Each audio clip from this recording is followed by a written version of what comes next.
네, 코로나19로 비대면 예배가 진행되면서 여러 가지 고민을 했습니다. 저는 우리 교우들이 행복하게 살기를 바랍니다. 행복이라는 것은 사실 복잡하지 않습니다. 사랑받으면 행복하고 사랑하면 행복합니다.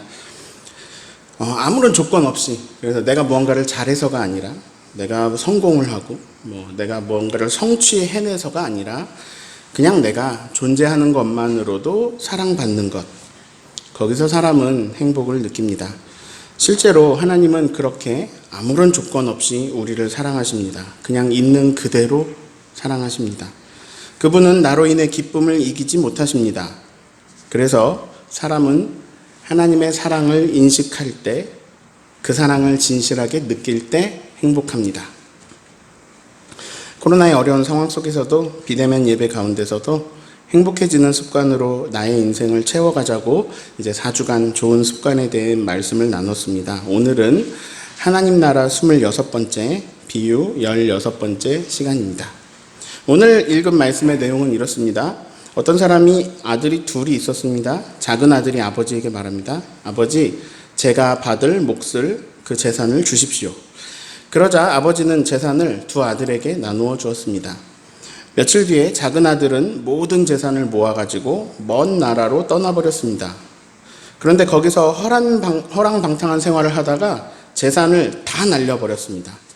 모든 것을 다 쓰고 탕진해버렸을 때 그 나라에 큰 흉년까지 들었습니다. 그래서 그는 아주 궁핍하고 가난하게 되었습니다. 그래서 그는 이제 그 지역의 주민 가운데 한 사람을 찾아가서 자기 몸을 의탁하였습니다. 집주인은 작은 아들을 들로 내보내가지고 돼지를 치게 했는데, 이 작은 아들은 이 돼지가 먹는 쥐염 열매라도 좀 먹고 배를 채우고 싶은 마음이었는데, 그러나 그에게 먹을 것을 주는 사람이 아무도 없었습니다. 그제서야 그 아들은 정신이 들어서 이렇게 말합니다. 내 아버지의 집에는 그 수많은 품꾼들도 다 배불리 먹는데 아들인 내가 여기서 굶어 죽는구나. 내가 일어나 아버지께 돌아가서 이렇게 말씀드려야겠다. 아버지, 제가 하늘과 아버지 앞에 죄를 지었습니다. 나는 더 이상 아버지의 아들이라고 불릴 자격이 없으니 나를 품꾼의 하나로 삼아 주십시오. 자, 그 생각을 하고 이제 일어나서 아버지에게로 갑니다. 아직 먼 거리에 있는데 그의 아버지가 그를 보고 측은히 여기시고 달려와서 그의 목을 껴안고 입을 맞춥니다. 아들이 아버지에게 말합니다. 아버지, 제가 하늘과 아버지 앞에서 죄를 지었습니다. 이제부터 저는 아버지의 아들이라고 불릴 자격이 없습니다. 그러나 아버지는 종들에게 말합니다. 어서 가장 좋은 옷을 꺼내서 입혀라. 그에게 손가락에 가락지를 끼우고 발에 신을 신겨라. 그리고 살찐 송아지를 끌어내다가 잡아라. 우리가 먹고 즐기자. 나의 죽은 아들이 살아났고 내가 잃었다가 되찾았다. 그들은 그래서 성대한 장치를 벌였다. 이런 비유의 말씀입니다. 탕자 이야기로 많이 알고 계실 거예요. 돌아온 아들 비유라고 불러도 되겠죠? 제가 오늘 제목에 이 비유를 뭐라고 소개했습니까? 잃은 아들 비유, 잃어버린 아들 비유, 돌아온 아들 비유 이렇게 하지 않고 잃은 아들을 되찾은 아버지 비유라고 했습니다. 근데 이 얘기는 이 비유의 주인공이 아들이 아니고 아버지라는 관점으로 이름 붙인 비유인 거죠. 근데 이게 이제 제가 이렇게 붙인 게 아니고 여러분이 가진 개역 개정 성경책 소제목에 그렇게 써 있습니다. 네. 자, 누가복음 15장에는 세 가지 비유가 나오는데요. 잃은 양을 찾은 목자 비유, 잃은 드라크마를 찾은 여인 비유, 잃은 아들을 되찾은 아버지 비유. 네. 자, 이제 셋 다 잃어버린 것을 찾았다라는 얘기인데, 그런데 우리는 이제 그러면 잃어버린 게 뭐였지? 양, 드라크마, 아들 이렇게 생각하거든요. 그런데 사실 이 비유의 주인공은 위에 제목들 붙은 것과 같이 양을 찾은 목자, 드라크마를 찾은 여인, 그리고 아들을 찾은 아버지입니다. 네. 이 이야기들 속에서 목자, 여인, 아버지는 다 하나님이십니다. 즉 하나님 나라의 열쇠는 하나님에게 있습니다. 하나님 나라 비유의 핵심은 하나님에게 있습니다. 우리 목자 되시고 여인 되시고 아버지 되시는 하나님의 모습과 역할에 집중할 때 이 비유들의 진짜 의미를 우리가 알게 되지요. 오늘 읽은 말씀도 아들을 잃어버린 아들에 집중하는 것보다 아들을 되찾으시는 아버지에 집중하시는 게 이 비유의 진짜 중요한 본질을 깨닫는 방법입니다. 이 비유들에서 제일 핵심되는 것은 되찾으시는 하나님에게 있습니다. 그런데 저와 오늘 나눌 말씀은 이 아버지, 하나님 되찾으시는 모습, 여기 집중하는 게 아니라 아들에 좀 초점을 둬보려고 합니다. 아버지에 집중하는 말씀도 언젠가는 나눌게요. 네, 이 말씀 속에서 우리들을 비유하고 있는 사람은 둘째 아들이니까 이 아들에게서 좀 우리 모습을 찾아보는 것에 오늘은 초점을 두어보려고 합니다. 제가 요즘 경제 공부를 좀 했는데요. 하나 깨달은 게 뭐냐면 이 세상을 움직이는 거대한 힘이 무엇이냐? 자본이라는 겁니다. 세상은 자본에 의해서 움직이고 돌아간다. 물론 인류 역사나 창조세계 그 모든 역사가 하나님 손바닥 안에 있다는 큰 전제 아래서 말씀드리는 것입니다. 그 아래서 사람들이 수없이 선택하여 만들어내는 세상의 중심에는 자본, 돈이 있습니다.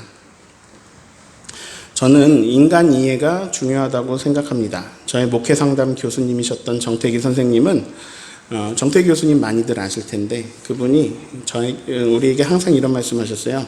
사람을 이해하지 못하고 목회를 하는 것은 굉장히 위험한 일이다. 인간을 잘 이해해야 된다. 사람이 굉장히 유기적이고 복잡하고 그런 존재이기 때문에 이제 한마디로 단순화시켜서 정의할 수는 없지만 저는 그동안의 공부에 의해서 그리고 이제 40년 넘는 저의 관찰에 의해서 그리고 또 비폭력 대화를 배우면서 소통 전문가들에게 소통을 배우면서 그리고 인간을 매우 단순화시켜서 이렇게 이해를 하게 되었습니다. 인간은 욕구를 따라 사는 존재이다. 제가 욕구라는 단어를 썼는데요. 부정적으로 생각하실 필요는 없습니다. 좀 더 쉽게 말하면 원하는 것을 따라 산다는 겁니다. 제가 깨달은 건 이거예요. 삶이라는 것은 자기가 원하는 것을 채워가는 여정이다. 그래서 우리의 삶의 방향은 내가 원하는 것을 충족시키는 것입니다. 사자는 고기를 원합니다. 소는 풀을 원합니다. 사자는 고기를 먹으면 자기가 원하는 게 충족됩니다. 소는 풀을 먹으면 원하는 것이 충족되겠죠? 사자에게는 고기를 주는 게 사랑입니다. 소에게는 풀을 주는 게 사랑입니다. 그게 범죄라거나 막 누군가에게 피해를 주는 일이 아니라면 상대방이 원하는 것을 주는 것이 사랑입니다. 사랑은 상대방이 원하는 것을 주고 내가 원하는 것을 받는 것입니다. 사랑은 서로 하는 거예요. 주고받는 거예요.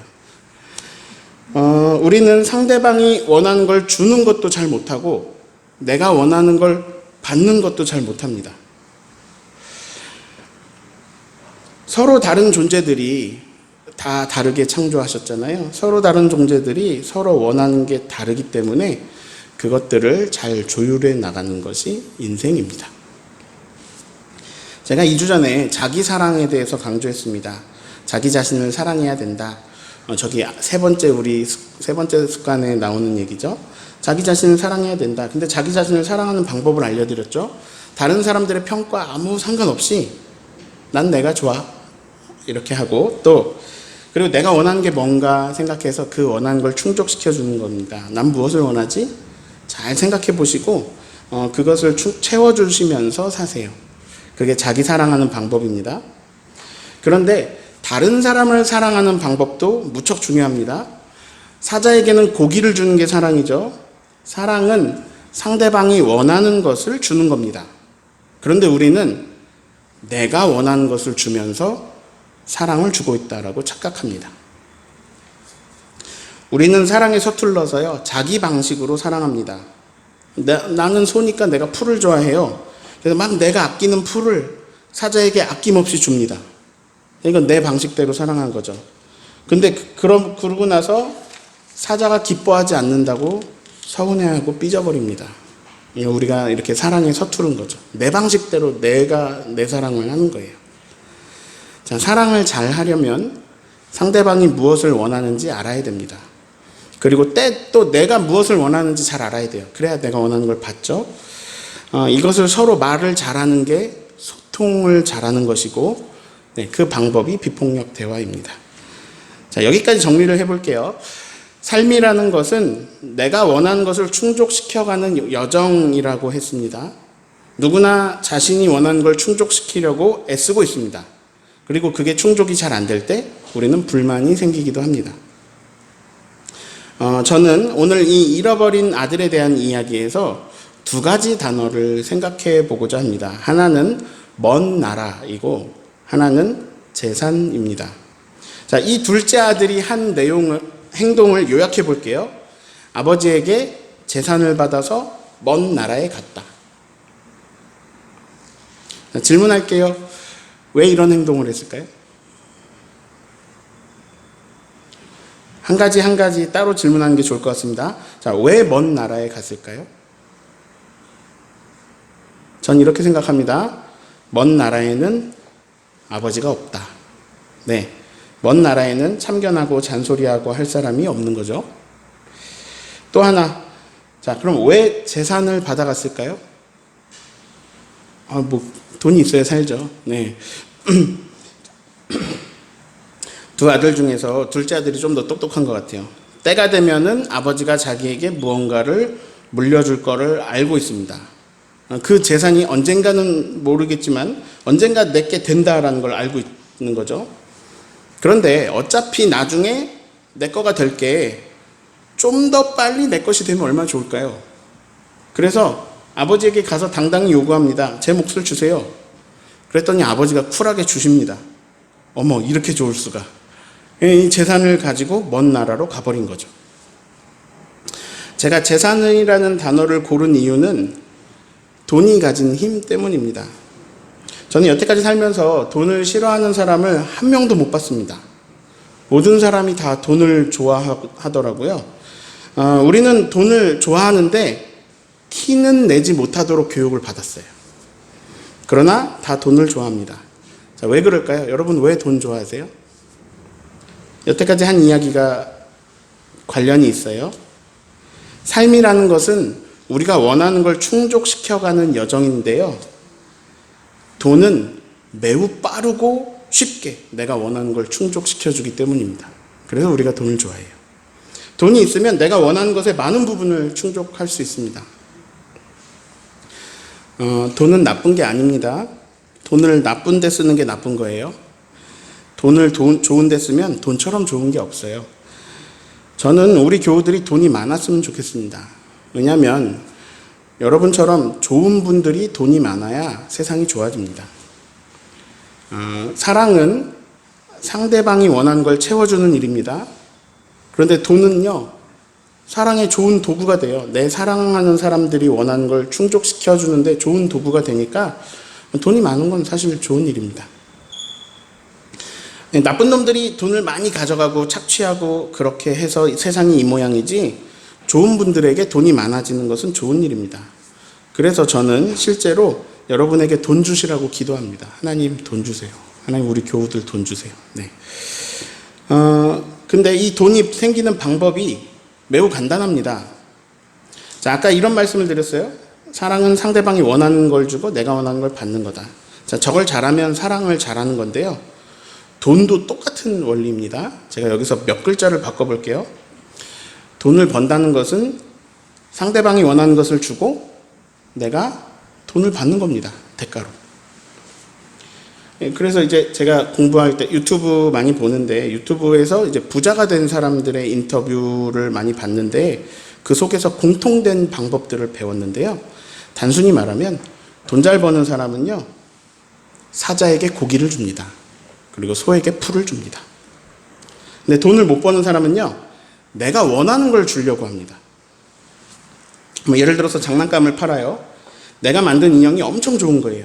막 재료도 고급이에요. 여기 심혈을 기울였고 난 여기에 자부심이 있어요. 근데 사람들이 비행기를 원해요. 이 비행기를 원하는 사람들이 이 인형을 안 사요. 나는 되게 좋은 인형을 만들었는데 돈을 못 벌었어요. 막 화가 나요. 아무도 이 좋은 인형을 알아봐 주는 사람이 없어요. 그런데 옆에서 후질구레한 비행기를 만드는 것도 아니고 막 비행기 띄어다 파는 사람이 돈을 벌어요. 열받아요. 근데 이런 일이 많아요. 핵심은 뭐냐면 상대방이 원하는 것을 줄 때 돈을 벌 수 있다는 거예요. 자, 이 둘째 아들은 뭐 돈을 벌 생각은 전혀 안 하고 있죠. 그냥 달랩니다. 여러분 부럽지 않으세요? 달라고 하면 큰 재산을 받을 수 있는 거, 이거 부럽지 않으세요?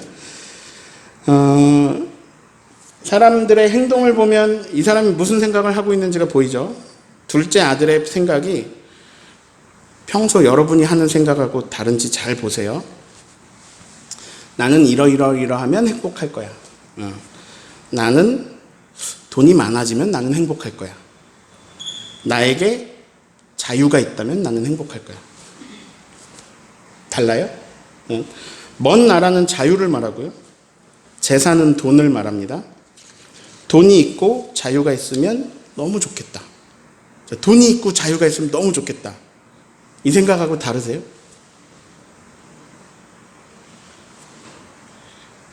다르세요? 아, 이놈의 집구석 진짜 다 내려놓고 떠나고 싶다. 내가 신경 쓸 일도 없고 나를 간섭할 일도 없는 곳으로 저 멀리 떠나서 다 내 맘대로 하고 싶다. 돈 많았으면 좋겠다. 돈 많이 가지고 가가지고 멀리 떠나고 싶다. 아무도 날 모르는 데 가서 막 돈 쓰면서 살고 싶다. 이 둘째 아들의 생각이 여러분의 생각과 다릅니까? 너무 공감되지 않으세요? 할 수만 있다면 이 둘째 아들처럼 하고 싶지 않으세요?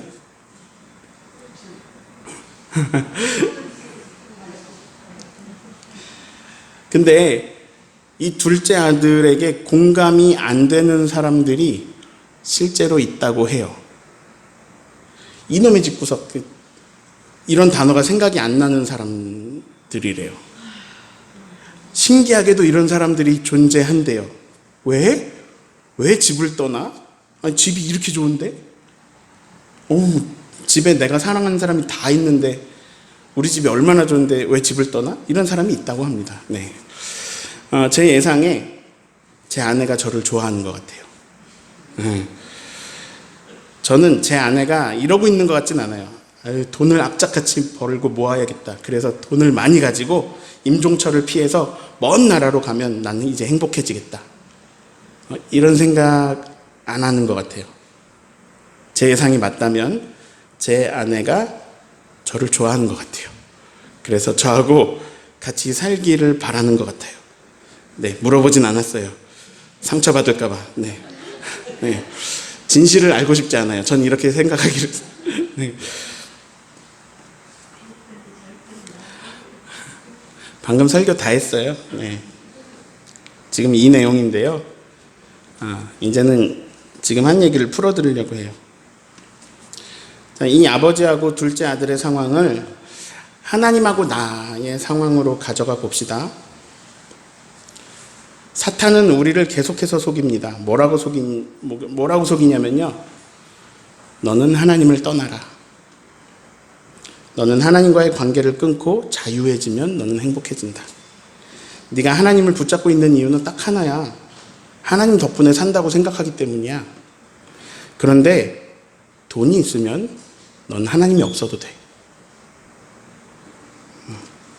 돈을 달라고 해. 그리고 하나님을 피해서 멀리 떠나. 거기서 가서 최대한 네 맘대로 다 해. 네가 원하는 건 다 이뤄봐. 돈이 있잖아. 그럼 이제 진짜 행복이 뭔지 알게 될 거야. 자, 다시 더 직접적으로 말씀드릴게요. 너를 살게 해주고 있는 것은 돈이지 하나님이 아니야. 너는 하나님이 필요한 게 아니라 돈이 필요한 거야. 제일 좋은 방법이 있어. 너에게 필요한 돈은 가져. 그리고 너에게 필요 없는 하나님은 떠나. 그러면 넌 이제 진정한 자유를 느끼게 되고 넌 이제 최상의 행복으로 들어가게 돼. 이게 사탄의 유혹인데 둘째 아들은 이 유혹이 진짜라고 생각했어요. 이 사탄의 속삭임 중에는요, 맞는 말도 있고 틀린 말도 있습니다. 사탄은 거짓말만 하진 않아요. 막 거짓말만 계속하면 아무도 안 속아요. 맞는 말을 하면서 거기에 거짓을 섞어 넣습니다. 그러면 이게 진짜 같아져요. 그래서 그것에 속아 넘어가게 됩니다. 사탄의 속삭임의 핵심은 이거예요. 무엇이든지 네 마음대로 다 해. 너의 인생의 주인은 너야. 주권은 너에게 있어. 마음껏 살아. 당장 아버지를 떠나라. 아버지를 떠나야 진정한 자유가 너에게 있어. 그래야 너에게 진정한 행복이 와. 둘째 아들은 이걸 받아들여가지고요, 먼 나라로 갔어요. 그리고 거기서 제한하지 않고 하고 싶은 대로 허랑방탕하게 막 살았어요. 자, 여러분은 어떠십니까? 너의 주인은 하나님이시다. 자, 계속 들은 얘기가 이거잖아요. 하나님이 주인이시다. 너의 주인은 하나님이시다. 이 말보다 너의 주인은 너다. 이 말이 더 듣고 싶지 않으세요? 솔직히요. 사람들은 사실요, 진짜 기독교는 싫어합니다. 사람들은 진이교를 좋아합니다. 네. 사람들은 예수님 이야기 안 좋아합니다. 예수님의 자기 십자가 안 좋아해요. 알라딘 이야기를 좋아합니다. 성경은, 예수님은 이렇게 말씀하십니다. 하나님이 주인이시다. 그런데 사람들은요, 알라딘교를 좋아해요. 너의 주인은 너다. 너에게 필요한 건 하나님이 아니다. 너에게 필요한 건 램프의 요정 진이다. 너의 말을 들어줄 진이가 대기하고 있다. 램프를 문질러라. 기도해라. 네, 사람들은요, 나의 주인 되시는 하나님 좋아하지 않습니다. 나를 주인 만들어주고 내가 하고 싶은 거 다 하게 하도록 해주는 진이. 근데 이제 이런 진이가 없잖아요. 그 능력을 가진 것처럼 보이는 돈을 좋아합니다. 사탄의 속임수의 핵심입니다. 당장 아버지를 떠나라. 그래야 네가 하고 싶은 걸 할 수 있어. 그런데 성경의 대답은 처음부터 끝까지 이렇습니다. 아니야. 너는 하나님과 동행해야 행복해. 하나님 사랑을 받아야 행복해. 하나님 나라는 하나님 뜻이 이루어진 나라입니다. 하나님의 뜻은 언제나 사랑입니다. 사랑은 내가 원하는 대로 다 할 수 있는 게 아닙니다. 내가 원하는 대로 다 할 수 있는 게 아니고요. 상대방이 원하는 걸 줄 수 있어야 됩니다. 그리고 서로 다르게 원하는 것은 조율해 가야 하기도 합니다. 이거 되게 피곤한 작업이죠. 심지어 사랑의 깊이가 깊어지면 내가 원하는 것보다 상대방이 원하는 것을, 이게 상대방이 원하는 대로 이루어지는 것을 더 좋아하게 됩니다. 그리고 이게 좀 깊어지면 내가 희생해서 상대방이 살아나는 것을 좋아하게 됩니다. 그리고 사랑의 깊이가 깊어지면 원수까지도 사랑하게 됩니다. 하나님 나라는 사랑하고 사랑받는 열매로 귀결됩니다. 항상 그렇습니다. 자, 둘째 아들이 택한 나라는요, 돈의 힘으로 내가 원하는 게 다 이루어지는 것, 내가 원하는 것만 다 이루어지는 세상입니다. 닮은 것 같지만 다릅니다. 비슷해 보이는 부분이 있지만 다릅니다. 사탄은요, 내가 원하는 것은 무엇이든지 다 충족되는 세상, 그 세상이야말로 너에게 천국이다, 이렇게 말하고 있습니다. 그러니 아버지에게 그 권한만 받아서, 돈이라는 것만 받아서 아버지를 떠나라 라고 합니다. 아버지의 방식을 떠나라. 아버지의 다스림, 그분의 양식을 다 떠나라. 자, 얼핏 보면 그게 좋아 보입니다. 그게 더 행복해 보입니다. 내가 원하는 걸 양보하면서 다른 사람들하고 조율할 필요가 없습니다. 내가 원하는 게 다 이루어져요. 내가 원하는 대로 다 하면 됩니다. 이게 나에게 천국같이 보입니다. 자, 이 사탄이 제시한 길, 이 길을 선택하고 그 길을 걸어간 그 둘째 아들은요, 그 길 위에서 잠시 행복을 느꼈습니다. 내가 하고 싶은 대로 다 되니까요. 돈이 있으니까요. 이제 이 30절의 첫째 아들의 말에 의하면 먼 나라 가서 먼 나라의 창녀들과 놀아나는 일까지 그냥 아버지 눈치 안 보고 다 즐겼습니다. 그런데 문제는 이 창녀들이 이 둘째 아들을 사랑한 게 아니라는 겁니다. 그들이 사랑한 것은 둘째 아들의 돈이었습니다. 돈이 떨어지자 둘째 아들에게서 사람들이 급속도로 떠나갔습니다. 그리고 아주 처절하게 사랑받지 못하는 환경 속에 처하게 됩니다. 그래서 막 배를 굶어가면서, 내가 이렇게 굶어가면서 일하고 있는데 돼지들이 먹는 쥐염 열매 하나 주는 사람이 없습니다. 나는 그들에게 돼지를 쳐서 돈을 벌게 해주는 수단일 뿐이지 그들이 아껴주고 존중해주는 인격이 아닙니다. 여기서 둘째 아들은 깨닫습니다. 아버지의 집으로 가야 되는 거구나. 이 아들은 뉘우칩니다. 그리고 양심이 있어요. 아들로는 못 가겠다. 품꾼으로 가야겠다. 우리 아버지의 집에서는 품꾼들도 사람답게 살았어. 이 아버지를 뵐 낯은 없습니다. 그저 품꾼으로 삼아주기를 간청해 보고자 집으로 가는데, 근데 아버지가 달려오셔서 얼싸 안고 기뻐하십니다. 제일 좋은 옷을 입혀라. 반지를 끼워라. 신발을 주어라. 이렇게 명령하십니다. 그리고 살찐 송아지를 잡아서 잔치를 여십니다. 돼지 먹이도 못 먹고 처절하게 외면받았던 아들은요, 아버지에게 엄청난 사랑을 받습니다. 저는 이렇게 말씀드리고 싶습니다. 사람은 내가 하고 싶은 대로 뭐든지 다 할 수 있을 때 그때 행복한 게 아니라 나를 받아주고 나를 아껴주고 존중해주고 사랑해주는 세상에서 행복합니다. 이 둘째 아들 이야기를 돈과 자유로 풀어봤어요. 이 이야기를 잘못 알아들으면 이렇게 이해합니다. 돈과 자유를 쫓아가면 망한다. 아니에요. 돈도 좋은 거고 자유도 좋은 거예요. 돈과 자유를 찾아야 돼요. 그렇게 이해하시면 안 되고, 자, 아들이 아버지 집에 왜 다시 돌아갑니까?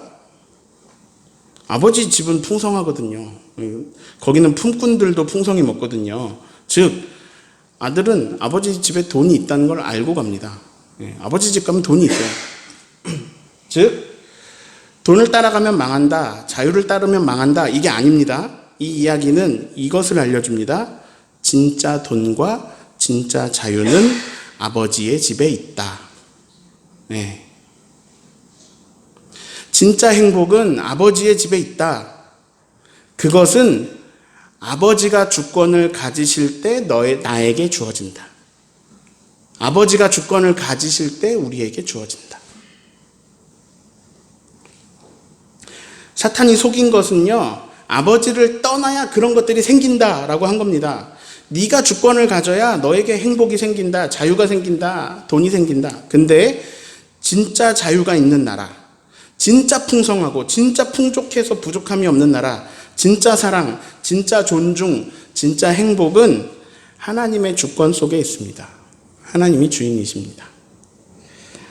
오늘도 사탄은 아버지를 떠나라고 이야기합니다. 그러나 저는 오늘 성경의 가르침을 확실하게 선언합니다. 우리가 가장 행복하고 가장 풍성하며 가장 자유하게 살 수 있는 곳은 아버지의 집입니다.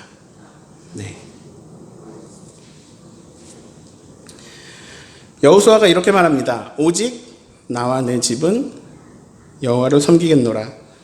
다윗도 그런 고백을 합니다. 내 평생에 선하심과 인자하심이 반드시 나를 따르리니 내가 여호와의 집에 영원히 살리로다. 신앙의 선배들은 알고 있었습니다. 하나님과 동행하는 것이 나에게 가장 좋은 길입니다. 저는 이 비유에서 우리가 하나님 나라를 소유하는 방법을 20절에서 찾았습니다. 밑줄 부분 같이 읽어볼까요? 이에 일어나서 아버지께로 돌아가니라. 자, 둘째 아들이 잘한 게 있습니다. 뭐냐면 깨달음이 왔을 때 거기서 일어났습니다. 그리고 방향을 바꿨습니다. 비록 멀리 왔어도 여기가 먼 나라일지라도 이제는 방향을 바꿉니다. 오늘 설교 소제목이에요. 어디로? 아버지께로. 아버지께로. 회개는 잘못을 뉘우치고 돌아서는 것입니다. 회개는 유턴입니다. 작은 아들은요, 쉽게 말해서 자기 나라 세우려고 아버지를 떠났습니다. 임종철이 임종철 나라를 세우려고 떠난 거예요. 그래서 내 뜻이 다 이루어지는 나라, 돈으로 내 뜻을 전부 이루면서 진짜 왕이신 하나님은 없는 내가 왕이 되는 임종철 나라를 세우면 너무나 행복할 줄 알고 임종철 나라 세우려고 멀리까지 간 겁니다. 근데 돌이키기엔 너무 멀리 왔지만 거기서 일어나서 거기서 되돌려서 하나님께로 돌아서는 것이 회개입니다. 회개하라, 하나님의 나라가 가까이 왔다. 하나님 나라가 멀어 보이지만 회개하면 회개로부터 하나님 나라는 가깝습니다. 오늘도 수많은 사람들이 너의 나라를 세워라, 하나님의 나라를 떠나라 라는 속임수를 듣습니다. 그러면 행복할 것이라고 착각합니다. 그렇게 속입니다. 그러나 사람은 자기가 왕이 되어서 자기 마음대로 모든 것을 다 할 수 있을 때 행복한 게 아니라 나를 받아주고 나를 아껴주고 나를 사랑해주는 나라에서 행복합니다. 오늘도 그 속임수가 들려올 수 있습니다. 하나님을 떠나 먼 나라로 가서 네 마음대로 하면 행복할 거야. 이런 속임수에 넘어가지 않고 신기한 대답을 하는 사람들이 간혹 있습니다. 그런 사람들이 실제로 있대요. 응? 떠나라고? 싫은데? 난 아버지의 집이 행복한데? 왜 떠나? 오늘도 나를 안아주시는 그 품에서 난 이렇게 기쁜데? 하나님이 오늘 나를 사랑해 주시는 그 사랑이 난 너무 감격스러운데 왜 떠나? 이런 사람들이 이렇게 말하죠. 한두 번 해보나? 임종철 나라는 망해. 내가 전에 좀 해봤는데 계속 망해. 할 때마다 망해. 하나님 품이 가장 자유하고 하나님 품이 가장 풍성하고 가장 행복해. 오늘도 하나님 말씀하십니다. 내가 너를 사랑한다. 내가 너를 기뻐한다. 내가 너로 인해서 기쁨을 이기지 못하고 너로 인하여 즐거이 부르고 잠잠히 기뻐한다. 하나님, 저는 너무 먼 나라까지 온 사람이라서 자격이 없습니다. 그러나 제발 하나님 나라에서 허드렛 일이라도 할 수 있게 해주세요. 이게 작은 아들의 마음이었습니다. 그 이야기를 들으시는 하나님은 천군 천사에게 명령하십니다. 제일 좋은 옷을 입혀라. 신발을 신겨라. 반지를 끼워라. 음식을 풍성히 차려라. 잔치를 열자. 내가 너무너무 기쁘구나. 나의 사랑, 나의 기뻐하는 아들이, 내 딸이, 내 아들 종철이가 나를 향해 돌아섰다. 회개한다. 그에게 하나님 나라가 가까이 있다. 여러분 오늘도 진실을 들으셨습니다. 속아 넘어가지 맙시다. 우리 모두 회개하여 하나님 나라 살아가기를 예수님 이름으로 축원합니다.